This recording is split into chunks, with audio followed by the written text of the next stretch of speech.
In the previous videos, we have discussed about various types of losses, which include the short-term losses and the long-term losses. There are three types of losses for short-term, which are the elastic loss, frictional loss, and also drawing of wages. As for the long-term losses, there are shrinkage, relaxations, elastic, and creep. You know that various types of pre-stressing method will have different combinations of losses. In these videos, we're going to discuss about the equations used to predict various types of losses. First, let us look into the short-term losses, specifically the elastic losses.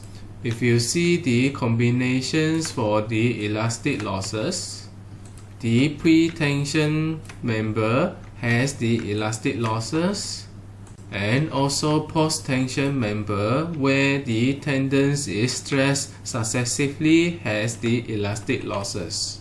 We have mentioned that the mechanisms of the elastic losses is different between the two methods. Therefore, the equations will also be different. Let us first look into the elastic losses for the pretensioned member. The losses is quantified by its percentage as given by this equation.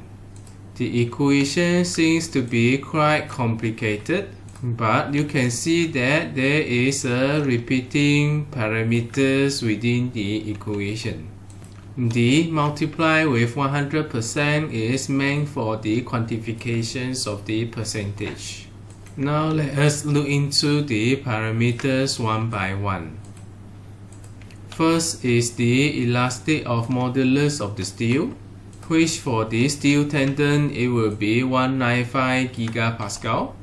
If presented in the units of Newton per mm square, it will be 195,000 Newton per mm square. The APS represents the tendon area. It is determined by the number of tendons times the area of each tendon, assuming the size of the tendons are the same across the board. If the size is different, you will need to calculate the exact area of the tendon based on the respective size.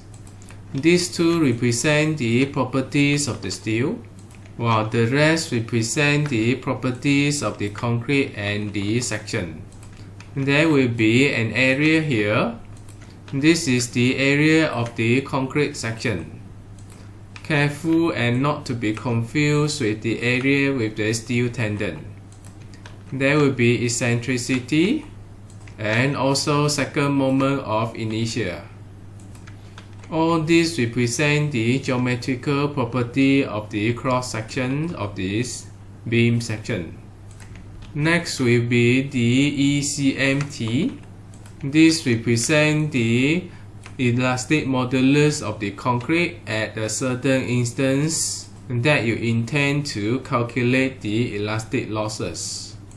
This instance normally refers to the time when transfer is being done, which is normally at day 3 or day 7. Assuming that the transfer is done on day 3, the T will be considered as 3. This is the equations for you to determine the secant elastic modulus at transfer. It is in the functions of SCMT divided by FCN power 0.3.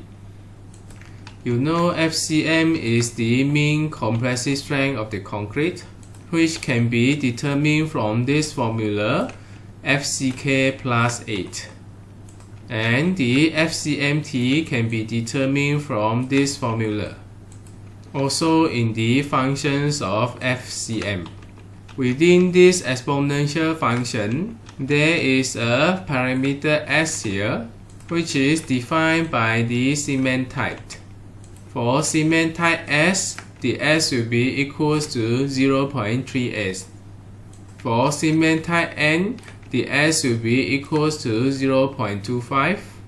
And for cement type R, the S will be equals to 0.2.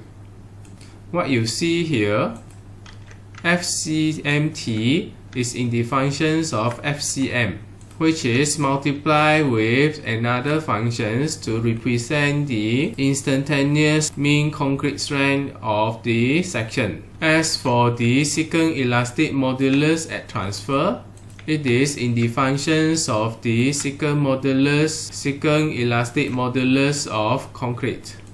This ECM can be obtained from this formula, which is again in the functions of Fcm. With all the value found, you may substitute into the equations for you to determine the percentage of elastic losses. By looking at the structures of these equations, it is basically a function here divided by 1 plus x functions again. And you know that the components of the function here consist of the steel tendon, the concrete, and also the geometrical properties of the beam section. Having this in mind, the equations for the elastic losses for the pretensioned member may seem complicated, but it is not as frightening. You will just need to substitute the value one by one for you to get the losses.